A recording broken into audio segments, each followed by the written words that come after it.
Hey, I'm Frida with WTI, and I wanted to show you guys the favorite purchase that I've made for my kids the last couple months. This is the Samsung Galaxy Tab A, and we went ahead and got each kid the 128 gigabyte size. Very glad that I got that. If you have kids, you know how frustrated they get when they can't download their 50th game for the day or record the 100th video for the day because their tablet's full. We've had these for a couple months and we have not run into that problem at all. The camera quality is great, which is good because my girls love recording videos and pictures for their friends. The sound quality is really good too for when they're listening to music or watching movies. Here, I'll let you listen.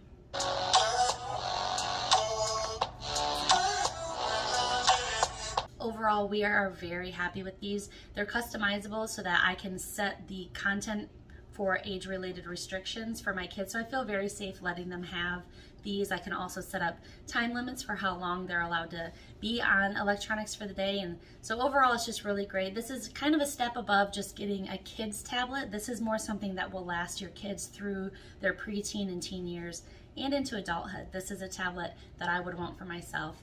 I just got them for the kids so that they would leave my phone and tablet alone. So if you're looking for a solution like that that won't frustrate your children, Galaxy Tab A is definitely a good purchase, and that's my point of view.